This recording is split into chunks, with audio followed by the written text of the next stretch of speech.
Hi guys, my name is Vivian Boaz and welcome to the EHS Unplugged podcast. Now, the current trend in health and safety is encouraging employees to speak out. But normally when you do that, it comes with certain consequences. So my guest today is going to unpack it and make you understand that actually embracing psychological safety is beneficial to your organization. Kelvin, karibu sana. Asante sana. How are you? I'm okay. How are you? You look amazing, by the way. Thank you. Asante sana kwa kunikaribisha. So thank you, our viewers. My name is Kevin Harris, a health and safety specialist here in Kenya, and I have this strong urge to change the way we work in our respective areas, in our different sectors. And the best way of doing this is just to go home 100% safe. So welcome all our viewers in this particular session as we delve more on psychological safety. So, unafanya kazi nzuri. Asante sana, nashukuru. It's the grace of God. And you know, there's nothing that is easy.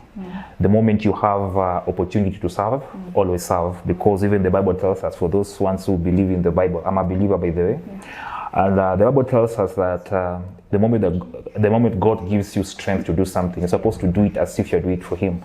So if you're serving humanity, that's the best goal, you know. So if you have that time to build capacity amongst workers, it's just the best thing to do. And that is how you become a fisher of man, you know. You just go out there and you make disciples. The moment we have a workforce that tends to have safety consciousness, definitely we are going to achieve any goal that we have. You know, we have the zero harm goal. Every organization is practicing it. So for us to achieve that, definitely you're supposed to start from down there as you go up. Even the government, even our president nowadays normally say bottom up. So we start from the bottom as we go up. Very true, very true. So in my opinion, you're a very good ambassador for this whole goal that we have for this year, which is zero harm. So I felt that bringing you on board to have this conversation, you're the right person for it, because you're very passionate about psychological safety. So just take us through what exactly is psychological safety in the workplace. That's a good question. Actually, I know everybody around the world currently they're talking about the new normal, that it's known as how organizations are supposed to do. And you know, we have Kenya being part and parcel of ILO, that is International Labour Organization. So there are so many things that we tend to reap from that particular global organization. And recently we started with what we call ISO 45001, and this is just a standardization mark whereby it talks about the best way of pushing health and safety. But currently we have another one that is psychological safety, and we tend to push everybody to achieve that particular goal. Everybody is supposed to be safe wherever we are, and the best way of doing this or achieving this is starting from the bottom as we go up. And psychological safety definitely is a realm whereby we tend to push people to speak up. If you are in an organization, people are speaking up. If you are facing any challenge in organization, people have that latitude of speaking up. You get it?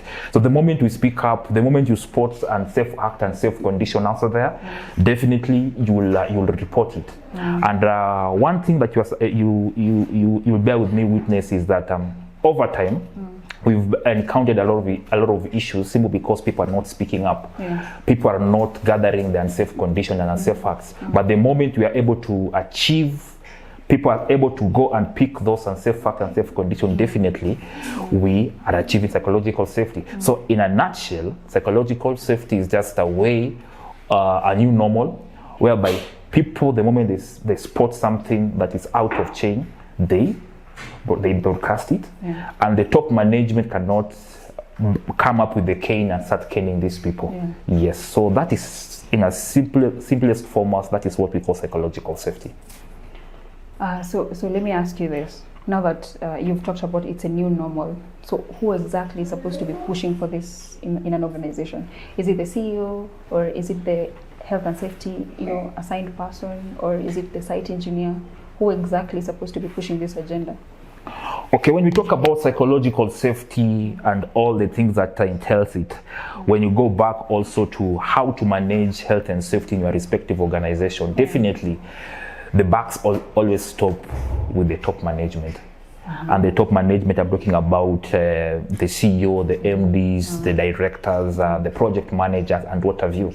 So it's normally starts from the top, because if the top management are not aligned to the new normal, definitely it will be hard. The patron of a health and safety committee is supposed to be CEO or the MD. So that when you sit in that particular meeting, everything starts with him. He can direct the finance guys to give resources to the health and safety. If the health and safety advise the top management on a given new normal, definitely he will know it, and then he has the latitude to push the same agenda to action. Yeah. To my next question. Yes. You know, psychological safety is all about, you've talked about it, speaking up, you know, and having that freedom. You don't fear being victimized, right? But victimization does happen. Yes. When you're on site and then wewe ukaenda ukasema, you know, mimi nimeambiwa nipande hii pole, lakini nimeona hii pole iko leaning, right? That's an example. And my supervisor or the site engineer insists that, you know, I have to do this. You have to do this because kumbuka construction industry, timelines. Timelines very tight. Now sometimes budget yenye mna work nayo, very limited budget. So now you're coming as a health and safety person and you're insisting, you know, indo sheria venye nasema health and safety kama poli kolini usipande. But then this guy insists na akuje akwambie kama health and safety person. Then the next day this person is not on site. Because you remember, there are no systems in place in that organization to protect this individual. So what happens in such cases? How do we deal with that? By the way, that's a good question, and those are some of the challenges that that a lot of workers outside there they normally encounter, and it has reduced them just to be spectators, and this is a difficult world we are living in. And that's the reason why I started by saying the moment we start pushing safety from the top, if the boss is if the CEO is the boss, he's pushing safety from that particular angle. Definitely, these are going to be things from the past. In a recent year, actually, from the incident that we've been having in the industry around all over around the world, there's another new normal that is called safety by design. So in safety by design, it tends to push people in a given line, whereby you start from somewhere. And for information, when you push or when you use safety by design, definitely it has power to protect that last mile worker, because everybody know their responsibility and their accountability. You get it? And one thing that majority of managers don't understand, especially the project managers who are pushing the projects, they don't understand they have what we call the responsibility and the accountability of their project. You get it? Yeah. Health and safety representative, their work is just to advise. The role of a health and safety person is just to advise. You are advisor to the PM, you're advisor to the project manager. And actually, for you to have or for you to graduate in what we call safety culture, and to achieve the continuous learning, which is the topmost level as far as safety culture is concerned, we cannot just be there. You cannot just land there. You're supposed to have a health and safety personnel. They're supposed to have a dotted line towards the MD or towards the CEO or any topmost person in organization. So you're not answerable to any person. You're only answerable to who? The CEO or the MD of your organization. That you advise him, and the power that the CEO will bring it down, definitely it will touch masses down there. But in the recent days, we have this shift whereby people are starting to glorify the project manager. Why? Do you know why? It's because these people bring money. You know, you as a health and safety person, you are a spender. You spend money, but you're not bringing in money. So focus will be more on the person who's bringing money. But let me tell you, it's normally, God forbid, these people normally know us when things goes wrong, when their job is at stake. That's the day that we'll be calling you. But we are trying to push that. We are trying to make them understand that you're not answerable to anybody, only to the top management. So the moment we achieve this, and the moment health and safety know their footing, they go out and put their footing. And the moment health and safety guys advise the MDs well, definitely we are going to have this space whereby person down there, we normally call them the last mile personnel or the last mile technician. These people will know that in case of anything, I have process to follow. So you cannot just come and tell them do this, do that. So when you follow the systematic way of what we call RACHI, that is responsibility, accountability, consultation, and informed. When you follow that particular arena, everybody will know their places. For instance, the PM will know I have responsibility and accountability of making people to go home 100% safe. You get it? You as the health and safety will know I have that power to advise these people. Before they engulf or they go out to do that job, were they informed well? And sometimes we normally blame the health and safety people. Currently in our market, I tend to call them the Maguires of health and safety.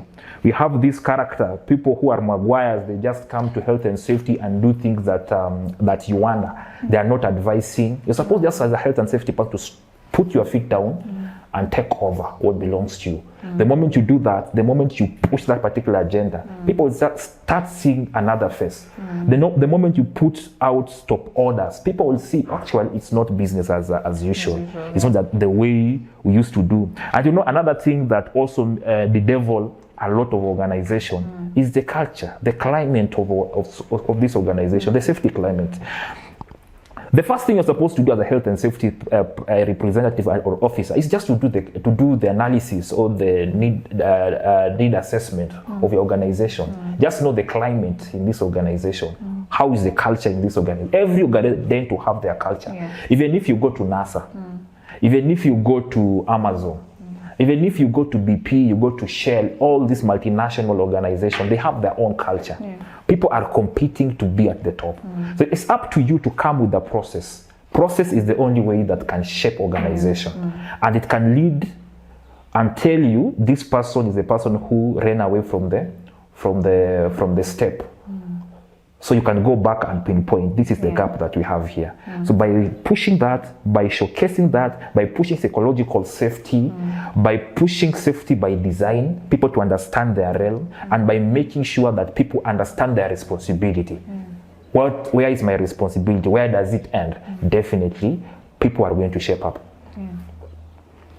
Interesting. Guys, I hope this is something that is applicable to you, because in most organizations it is. And one thing that I wanted to ask is, we've talked about victimization, we've talked about the responsible parties, we've talked about exactly what it is. That makes sense already. But just one key area, is there a reward system?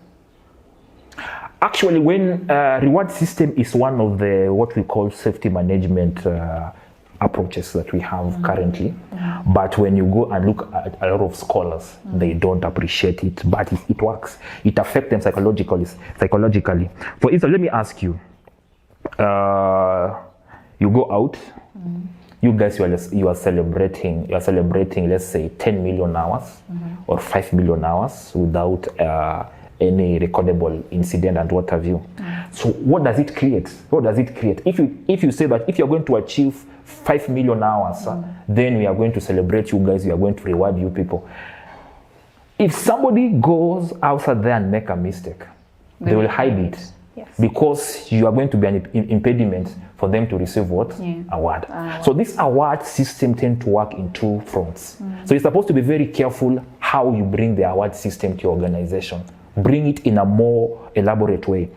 I tend to advise companies and I tell them that the best way of pushing reward system is just to improve what we call the open door policy to the CEO.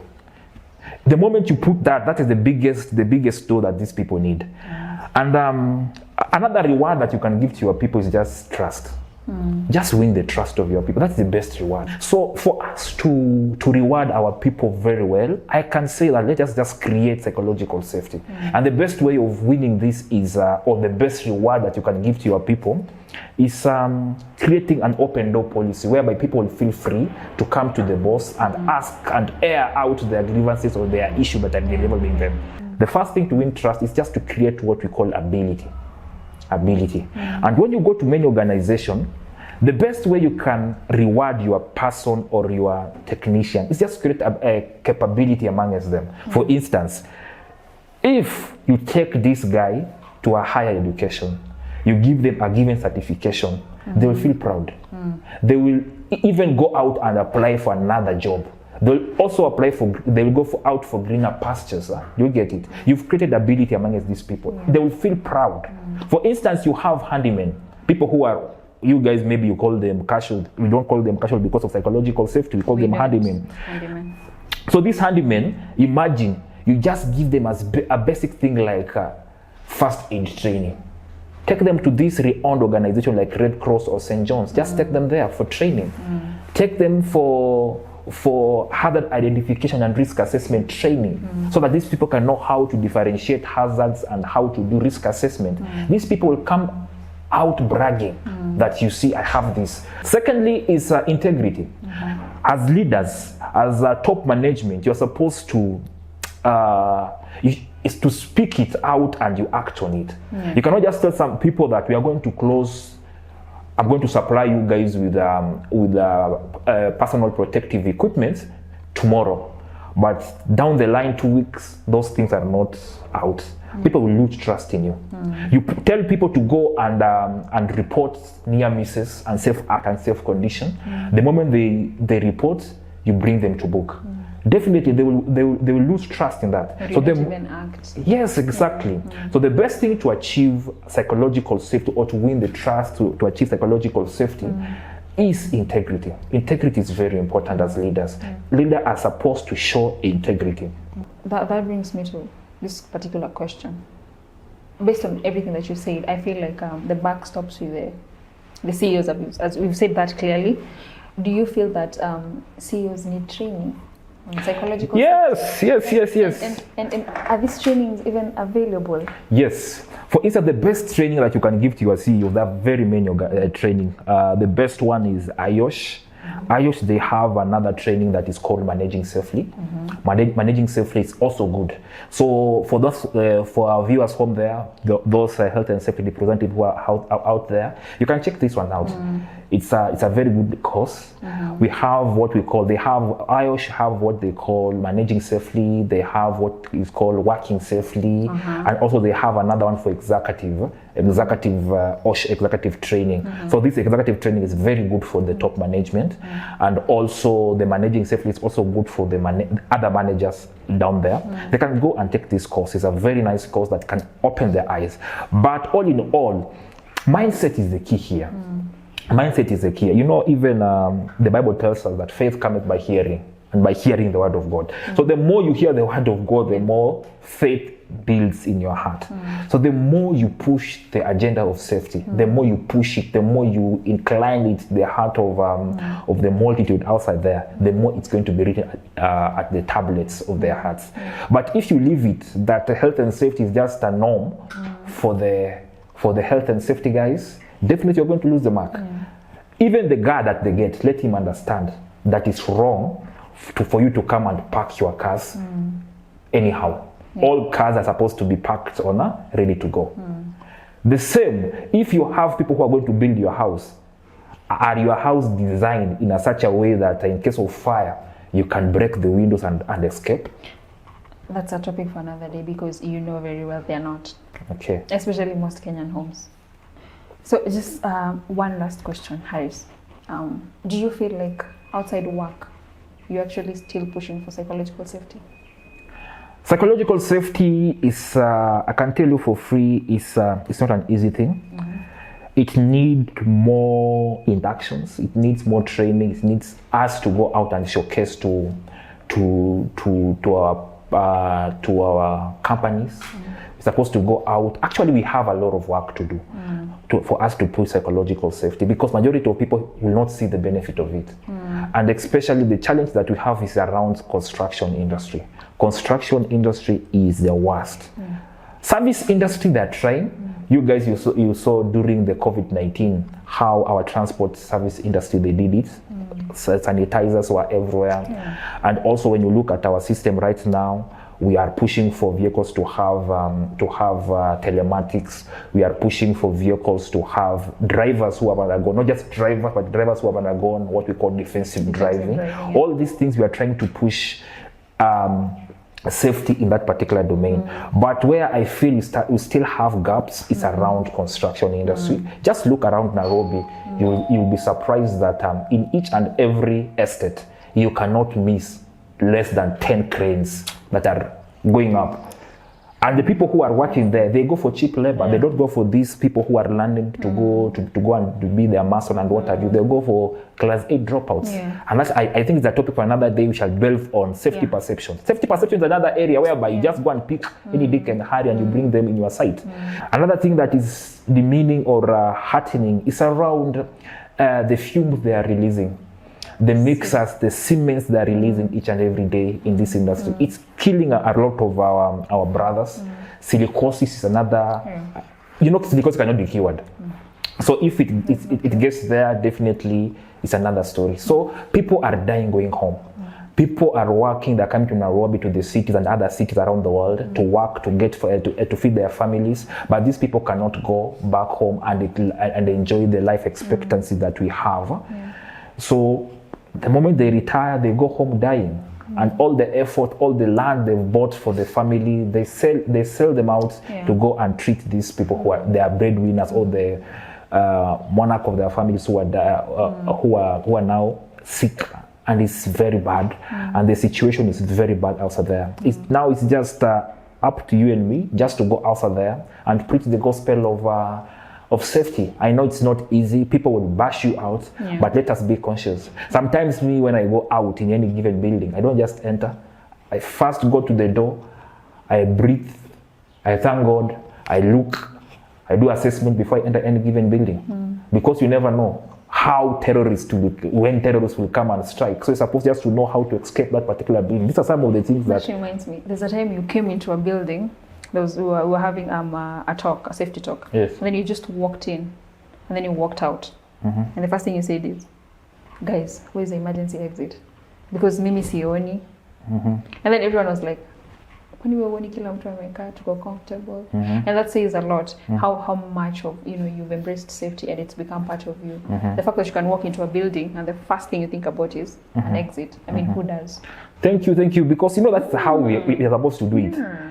And the moment you do that, I can assure you, your children will be happy every evening to receive you, and they will be kissing you every morning when you are going out. Sometimes it's very bad.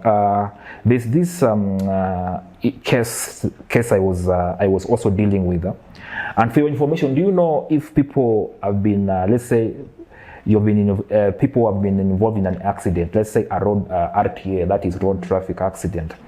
And then people are down there and you see an elderly man crying. They don't cry because of pain. Majority of them cry because of their families. It normally strikes them, I'm dead.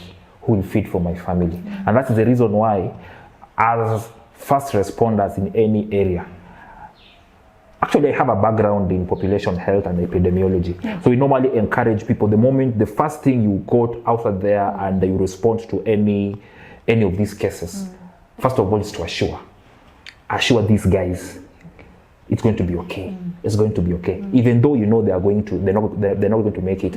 So the best thing is just to assure them because of all other things. So the moment we have this mindset of assurity, when you go to somewhere, do not just go and enter inside. You can enter and that can be the last time of you or day of you that you live out of that particular building safe. So anytime, any place you are going, always make sure you do your what we call risk assessment. It's very important, and it's very easy. It's very easy. Actually, there are those SNAP risk assessments. Yeah, SNAP. The SNAP. We normally call it in health and safety. We normally call it, what we call it, whereby you just go out and you just scan around and you ask yourself, is there anything I'm supposed to do here? Am I welcomed here? Who is the toxic person here? Do that. Just do your analysis. We have a security guard there. Ask yourself some question. Does he know what he's doing? How is he arranging this vehicle? Just ask yourself if you're going into a mall, into a park. Ask yourself some question. Go and check the driver. How is the driver driving that particular vehicle? Is he driving while he's holding one of his shoulder is holding the phone, another hand is dealing with the steerings. Then we have another hand that is dealing with the gear shaft. All those are unsafe condition, and you know what?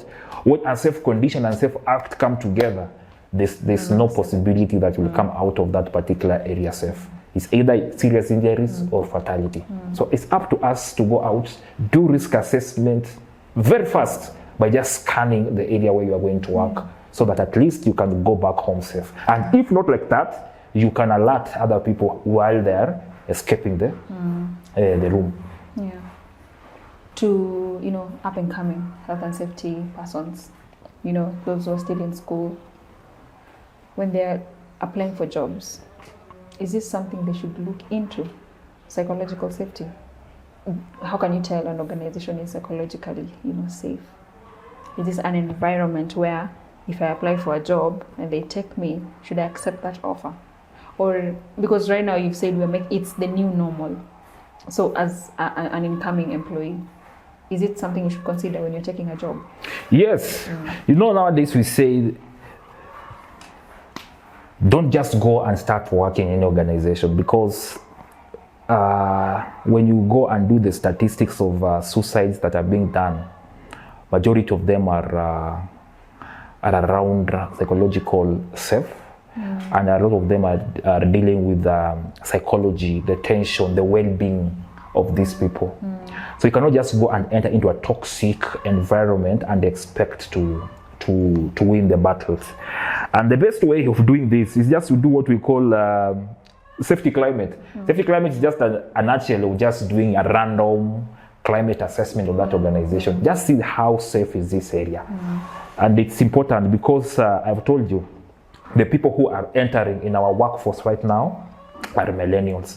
And I can assure you, millennials cannot work in an area that is toxic. They'll just close the laptop and tomorrow they have gone to another area. We saw it when Amazon, Microsoft, Google came to Kenya. You saw how people were shifting from one organization to another. Those majority of them, they were millennials. These are the people who want to come, they're being paid well.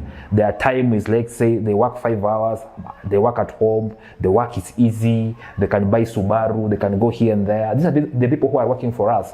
So if they come to your organization and you cannot guarantee them that they are safe, let me assure you, they'll go. They will go. And how do they go? They don't tell you, they don't give you notice. They just pack, close their laptop, and they go. So you can imagine if you're an organization that is highly dependent on these people, on the young guys, with this tech world the way it's taking us, what will you do? If, for instance, 5 people are resigning your organization every month, what will you do? What will you tell your customers out there about how safe this organization is? And also, people will not work in an organization that tend to have a lot of where people are moving. People will doubt your organization. Today you have this project manager, tomorrow it's not there. Today you brought another one. By the time the partners or the customers are trying to get used to these guys, they are not there. You get it? It will be very difficult also on your end to maintain a given spectrum. So it's always good to make sure that psychological safety is a new normal.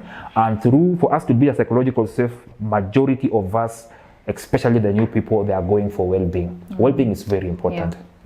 True. Okay, so guys, I hope you've learned as much as I have, because I have. My guest is very passionate about psychological safety. He is, and he embraces it in everything he does. But for me, it's something I wanted to learn more, and I thought to share it with you guys too. So I hope you've learned something. So we're coming to the tail end of this very interesting conversation, and I'd like for Harris, parting shot.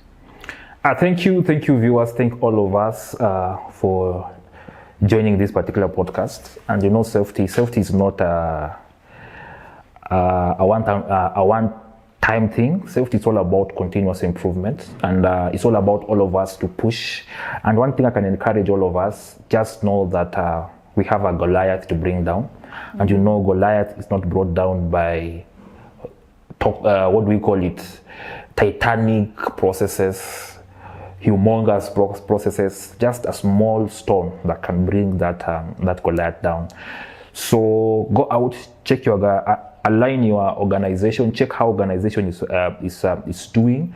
Go and take the low-lying fruits, processes, and align them. Do not put a lot of your people to be inclined to processes, but things that they can initiate, things that they can appreciate to push psychological safety and to push safety out. And one thing that I know majority of us, Vivian, don't follow is to assume that safety is only owned by one person, health and safety. So when he goes for leave, definitely everything is going back to tatters. So the best thing is let us just push and embrace the issue of whereby to bring other people on board. If you have any change, those change in your process, you want to introduce a new machine, a new technology, a new anything in a workplace, kindly just allow and bring people on board and ask them questions. Because at the end of the day, who are going to use those technology? Technicians or the handymen. So it's good to involve them in any decision that you are making. The more you involve them to make laws and rules, the more they're going to embrace it. But do not make your organization to be rule focused. Let your organization be what we call trust focused. Let people have trust in organization, the processes that we have, and let them have that latitude to change them, to understand. For instance, as I close, there's this accident that happened in aviation industry in the US. The plane was leaving from Indonesia, going to the US, and through that, because of poor weather, the aeroplane was going to the tatters. So the pilots, you know, they normally follow SOPs. To the core. Everything in the aeroplane, they normally follow them to the core. But in this area, it forced this guy to land the aeroplane in the waters. And I know this thing he was not taught in school. So that is another area whereby we are teaching our people. Yes, we have SOPs, but in case you are in problem, what are some of the best ways you can use to escape those places? So if you put your people are inclined to rules, they can die because the rule is not saying anything there. But if you give them the rules and you tell them you have latitude to use other means to escape the areas in case of an incident, use it. And you've given them that power. You've created the ability. You remember the ability that I was talking about. You've created the integrity in your organization and the care in your organization to win the trust. Definitely these people are going to use other means to escape that particular area. So let us embrace these new normals of working, whereby we are not just focusing our policies and rules in a given way. If you don't do this, ship out. No. Give people that latitude whereby they can come and question the status quo. The moment they question the status quo, they can bring more ideas, and you can use those ideas to improve the processes that we have in our organization. So thank you for hosting me. God bless. Thank you very much for coming. I know it was on a very short notice, so asante sana. Thank you. And guys, thank you very much for joining. We'll be here same day, same time. Safety champions, safety ambassadors. I hope you guys have learned something. So please don't forget to subscribe, like, and comment.